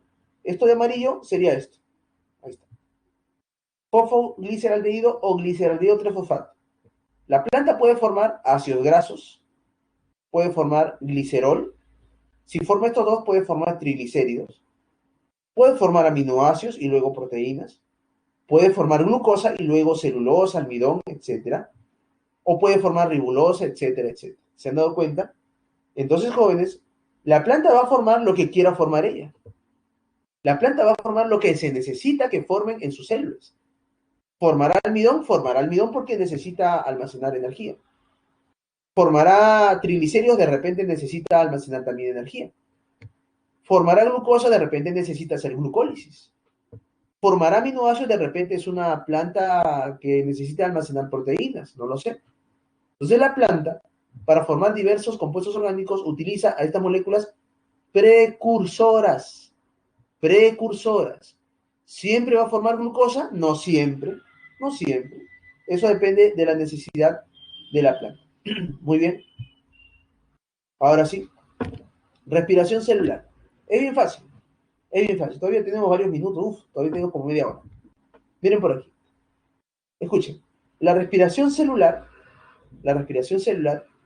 es el proceso, escuchen, catabólico. Es el proceso catabólico, catabólico. Repito, ¿qué era la fotosíntesis? ¿Cata o ana? ¿Qué era la fotosíntesis? ¿Cata o ana? ¿Se acuerdan lo que les dije? Chicos, ¿qué es la fotosíntesis? ¿Cata o ana? Ana. La respiración celular es catabólico. Y al ser catabólico implica una oxidación de moléculas. A ver, vamos a redondear la idea. Escuchen claramente. La respiración celular es un proceso catabólico en el cual moléculas orgánicas se oxidan y esa oxidación trae como consecuencia la formación, la producción de ATP. Repito por última vez. La respiración celular es un proceso en el cual moléculas orgánicas, como por ejemplo la glucosa, no es la única, como por ejemplo la glucosa, se oxidan. Y fruto de esa oxidación trae como consecuencia la formación o la liberación o producción de ATP. Quiere decir energía, ¿correcto? Ahí está. Muy bien, veamos este esquema rápidamente. Veamos este esquema. Muy bonito el esquema. Aquí dice glucosa. Espero que estén siguiéndome. Glucosa se metaboliza, se oxida, repito, se forma ácido pirúvico o piruvato. Ahí está. Y este proceso universal, esto es cultura general, jóvenes. ¿Cómo se llama este proceso? ¿Cómo se llama el proceso en el cual se forma piruvato o ácido pirúvico a partir de la glucosa? Ahí está su nombre. Se llama glucólisis. ¿Qué es la glucólisis? Es la degradación, es la oxidación de la glucosa para formar piruvato. Muy bien. Y aquí voy a hacer una pregunta. ¿Cuántos ATP se obtienen en la glucólisis? Pregunto, ¿cuántos ATP se obtienen en la glucólisis? ¿Cuántos se obtienen? ¿Cuántos ATP se obtienen en la glucólisis? Vamos. 4. Excelente. Se obtienen 4 ATP. Pero les voy a cambiar ahora la pregunta. ¿Cuántos ATP como ganancia neta? Vamos. ¿Cuántos ATP como ganancia neta? 2. Repasen, por favor, eso. Se obtienen en total 4 ATP. Pero como ganancia neta, son 2 ATP. Muy bien. Principal es que sepan que se libera ATP, que se forma ATP. Muy bien. Este ácido pirúvico o piruvato puede tomar una de dos vías. Una de dos vías. O continúa con la ruta llamada o con la vía llamada fermentación, repito, el piruvato puede continuar con la vía de la fermentación, donde no participe el oxígeno, el O2, el oxígeno molecular, y por ejemplo podría resultar una fermentación láctica o puede ser una fermentación alcohólica. Repito, el piruvato puede ser que tome esta vía de la fermentación, donde no se utiliza el O2. Pero hay otra opción. Puede que el piruvato se transforme dentro de la mitocondria y se origine una serie de procesos. En esta serie de procesos sucesivos, secuenciales, etcétera, sí participe el O2. Sí participe el O2. Y al final se caracteriza porque se forma ATP. ATP. ¿Se han dado cuenta? Ya sea de una forma o de otra, lo que se busca formar es el ATP. Es el ATP, chicos. Por favor, tengan en cuenta eso. A ver, este esquema representa una célula, este es el citosol, y esto de rosado, más o menos rosado, o naranja, todo esto representaría la mitocondria. Muy bien, así de fácil, así de sencillo. Por aquí, ¿qué dice? Este proceso celular puede ser dividido en dos tipos, anaeróbica y aeróbica. Y esto es muy fácil, jóvenes. ¿Por qué se llama aeróbica? ¿Se han dado cuenta? ¿Por qué se llama respiración celular aeróbica? Porque participan ¿quién? ¿Quién participa? El O2. ¿Alguien me puede decir, me puede escribir cómo se le conoce a ese O2? Pregunta trascendental. ¿Cómo se le llama normalmente a ese O2? Los ayudo, los ayudo. A ver, si no responden, los ayudo. Último. ¿Qué más? A ver, complete la idea. Último. Excelente. Último aceptor de electrones, profesor. El O2 en la respiración celular aeróbica, repito, participa como el último aceptor de electrones. Muy bien. En una respiración anaeróbica no participa el O2. No participa el O2. Participarán otras moléculas, pero no participa el O2. Y tiene mucha relación con el citosol. Muy bien. A ver, una pregunta. Claro, excelente. Su función sería equivalente como a la del NADP en su estado oxidado, que recibe electrones en la fase luminosa. Excelente, muy bien. Eso se llama analogía. Analogía. Muy bien, ahí está. Aquí hay una ecuación que creo que ustedes lo pueden entender. Glucosa más oxígeno molecular más agua, flechita, se libera CO2, se forma agua y se libera ATP. Ustedes saben que esto lo pueden pasar a restar. Quedaría glucosa más oxígeno, flecha, CO2 más agua y se libera ATP. Creo que eso es muy entendible.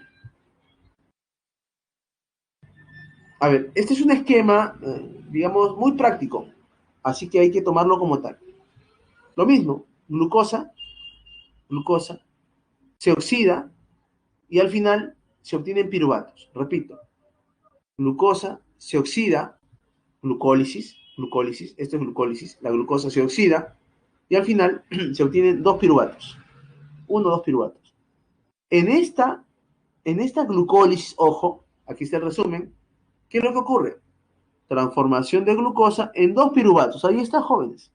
Ahí está. Claramente ahí está. ¿Qué más? Se obtiene 2 ATP se obtiene 2 ATP netos, repito, netos, ganancia neta. Y además se obtienen 2 NADH. A ver, utilicen el razonamiento, por favor. Deduzcan. NADH está en su forma oxidada o reducida. Oxidada o reducida. Reducida. Reducida. ¿Cuál sería su forma oxidada? A ver, vamos. ¿Cuál sería su forma oxidada? ¿Quién lo escribe? Excelente. Sería un NAD con un signo positivo. Excelente. No, ya no es P. Ya no se coloca la P de fósforo. Ahora es NAD con una carga positiva. Ya lo vamos a ver, no se preocupe. Por aquí. Tenemos otro esquema.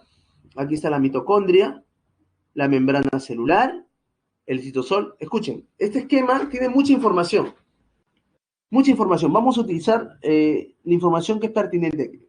Observen.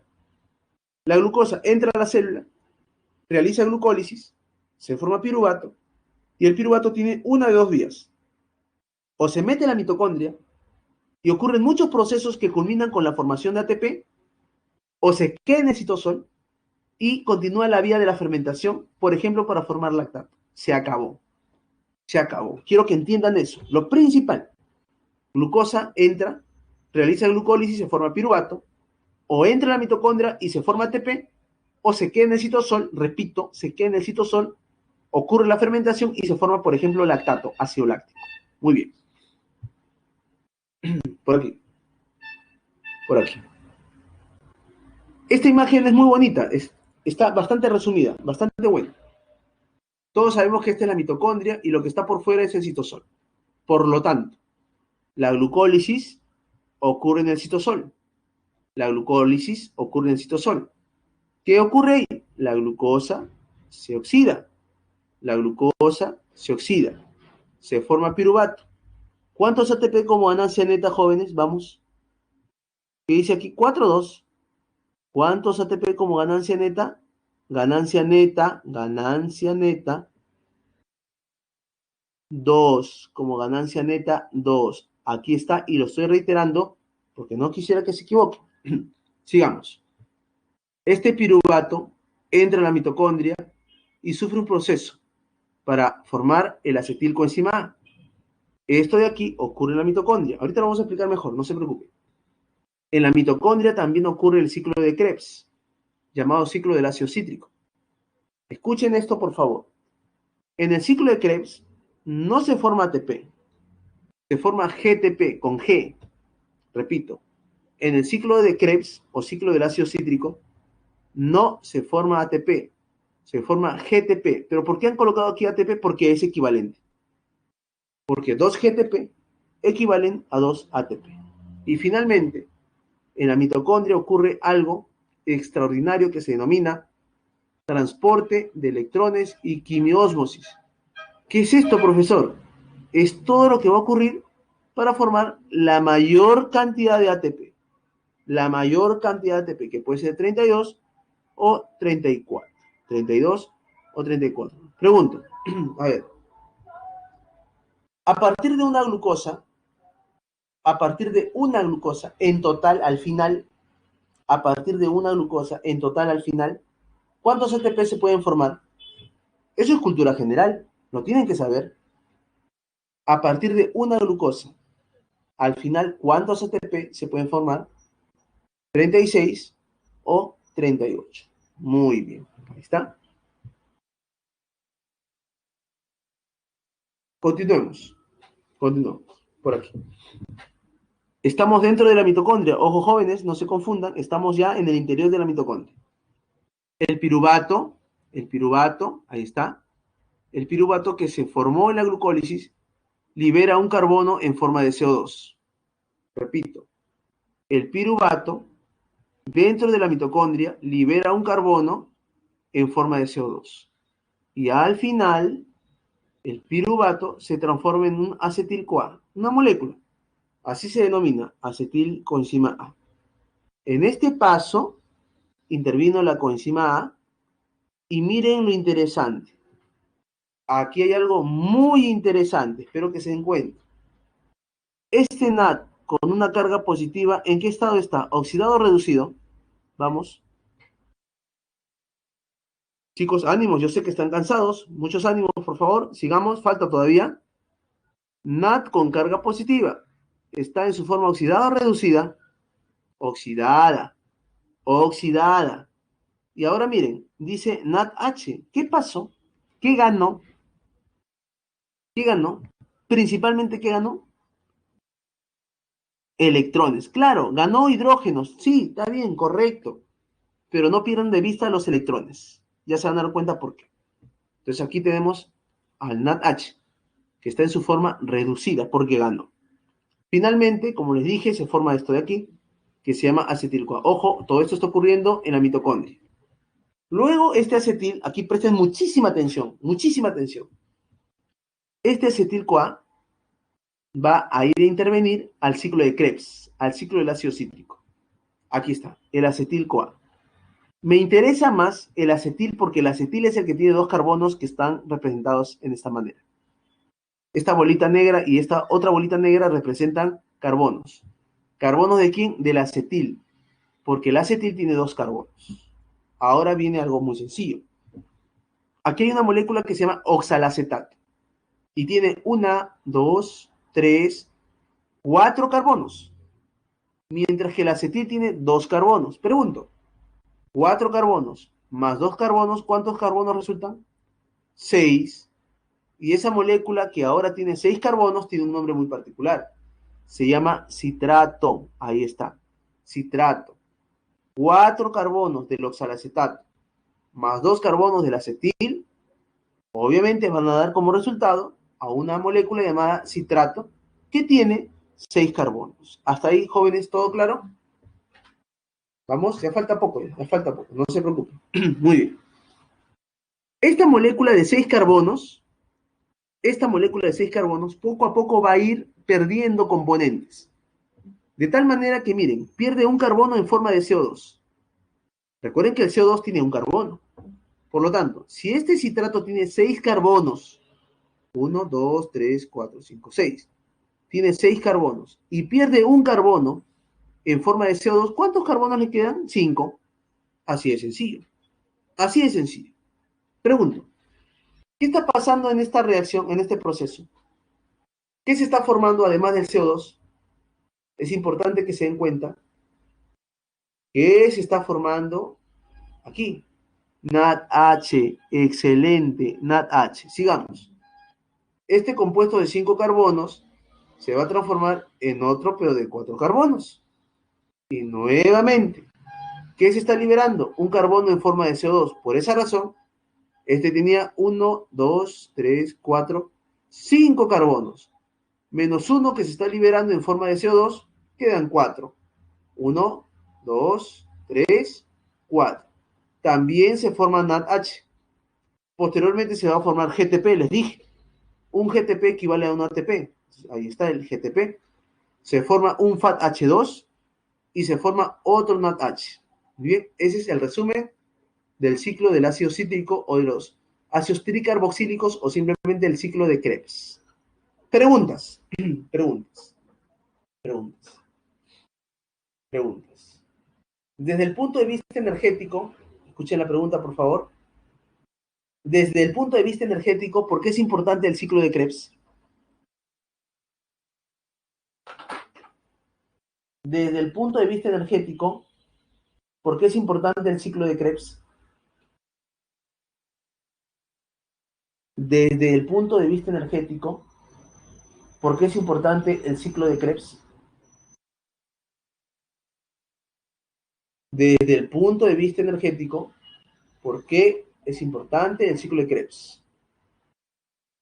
Porque se forman GTP, ya, se forman GTP, aquí está, miren, se forma GTP, ya, se forma GTP, pero hay otra importancia más relevante, y se los voy a decir ahorita.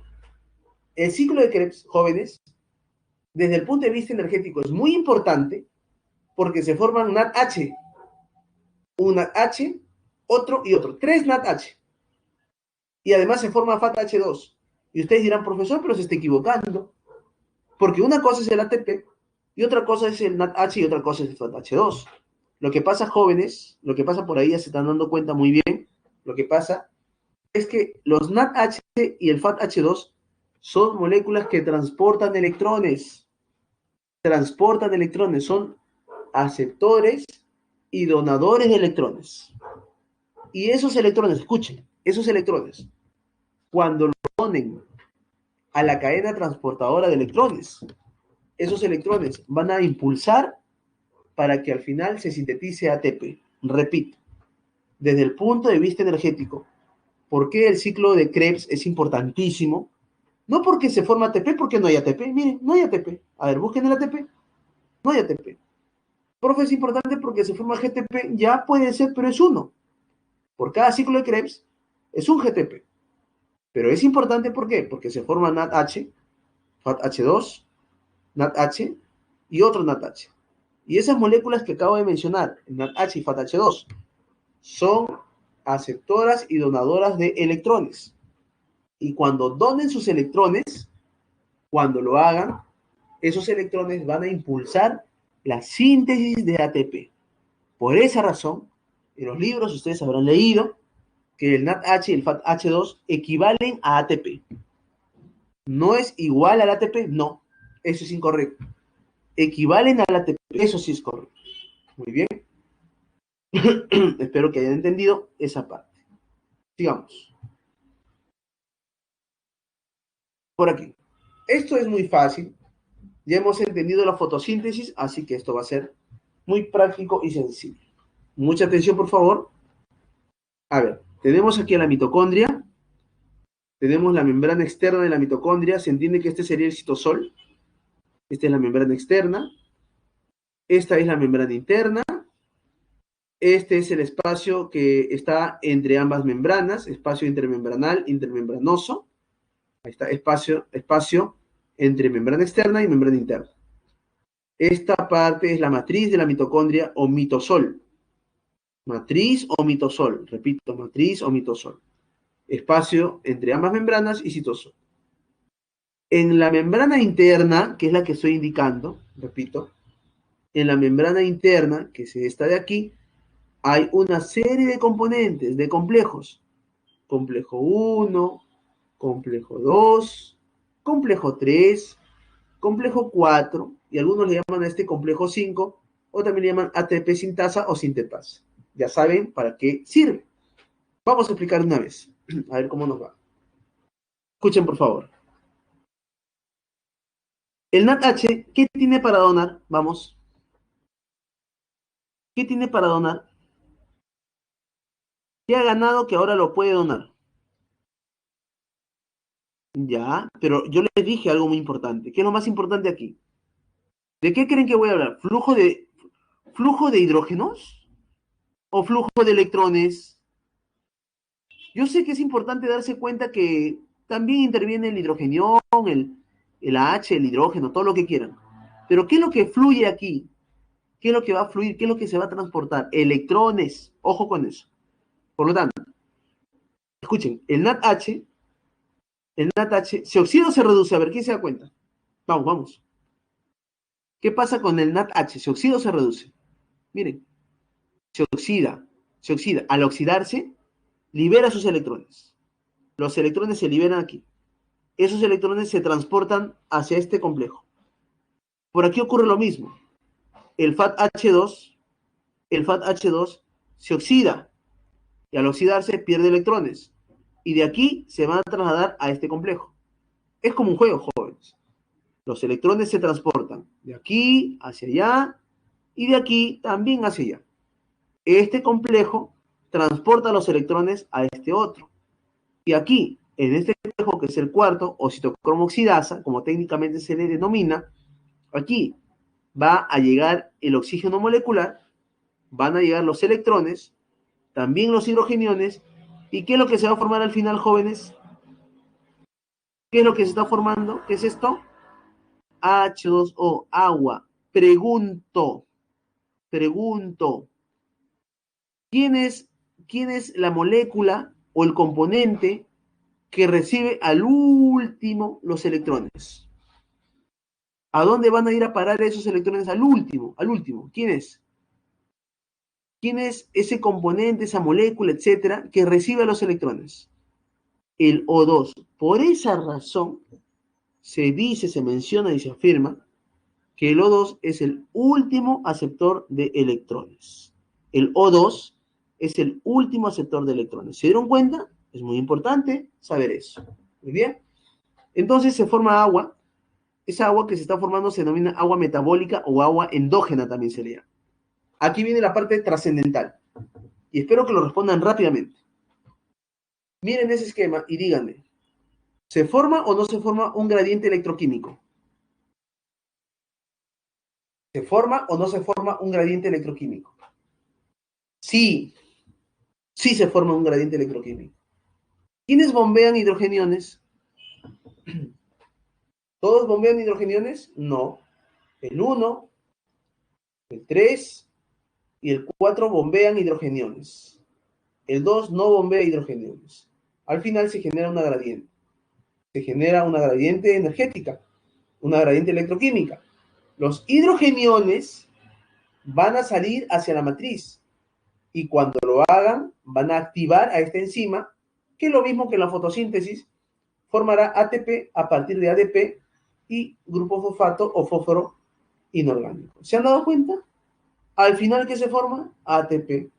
Al final se forma ATP. Muy bien. Ahí está. Esto es como la fotosíntesis, parecido. Tiene un patrón similar. Muy bien. Espero que hayan entendido entonces esta parte. Vamos a continuar. A ver, aquí hay un poquito más del balance energético, muy práctico. Escuchen. Glucólisis a partir de una glucosa. Ojo, aquí dice una glucosa, tengan cuidado, a partir de una glucosa. En la glucólisis se obtienen 2 ATP como ganancia neta. 2 ATP, repito, ganancia neta. Luego, en el ciclo de Krebs, se forman 2 GTP que equivalen a 2 ATP. Se los dije. 2 por aquí y 2 por allá serían 4 ATP. ¿Por qué a esto se lo está colocando en otro lado? ¿Por qué? Porque estos 2 ATP y estos otros 2 ATP no se forman por obra de la enzima llamada ATP sintetasa, no. Si no se forman porque hay una donación de grupos fosfato. ¿Correcto? Repito por última vez.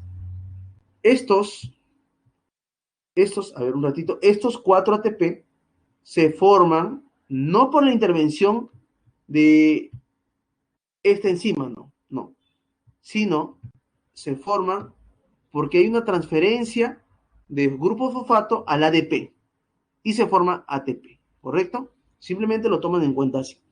Aquí viene lo importante. En la glucólisis se forma 2 NADH. 2 NADH. Esos 2 NADH equivalen a ATP, no son ATP. Si esos 2 NADH,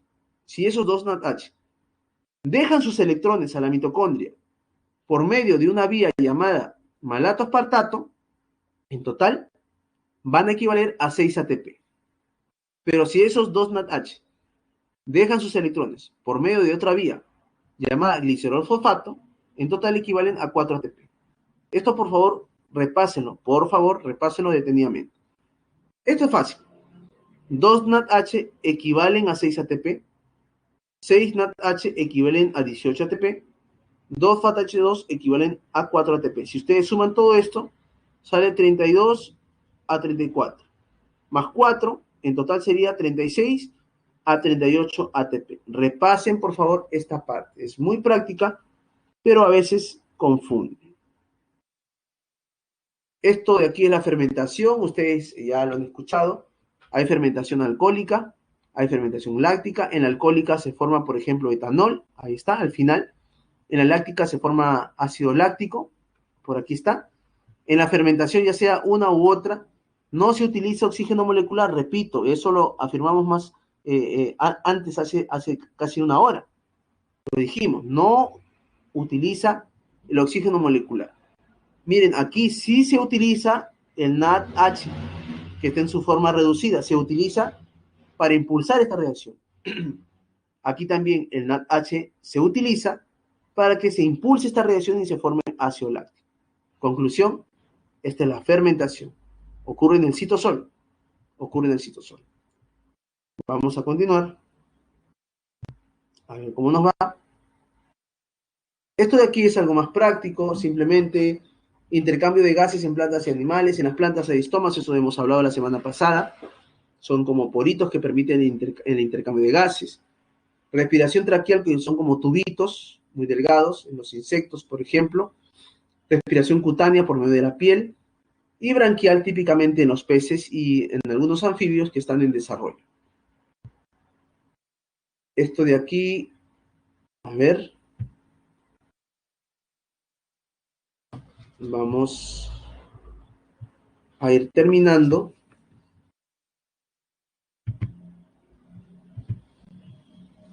A ver, chicos, vamos a ir terminando. Finalmente,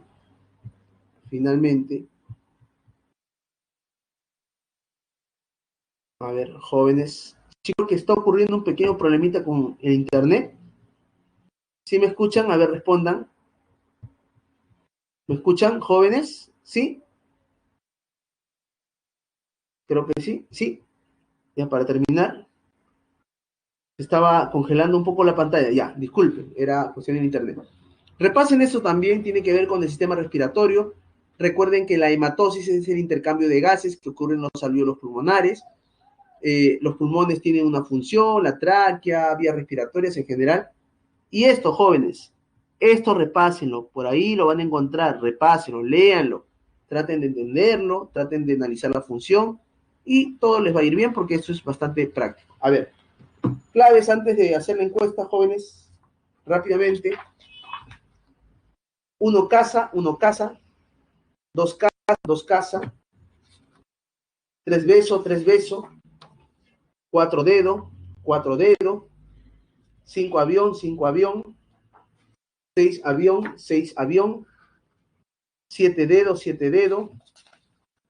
ocho avión, nueve beso, 10 casa, 11 casa, 12 avión, 13 beso, 14 avión y 15 y última casa. Encuesta, jóvenes, ustedes ya saben qué hacer, por favor. Ayúdenme, algo rápido. Ahí está. Me voy despidiendo, jóvenes, cuídense. Nos vemos. Hasta la próxima semana. Estudien todo lo que puedan, no pierdan el tiempo, aprovechen el tiempo al máximo. Nos vemos, jóvenes, cuídense. Nos vemos la próxima semana. Chao.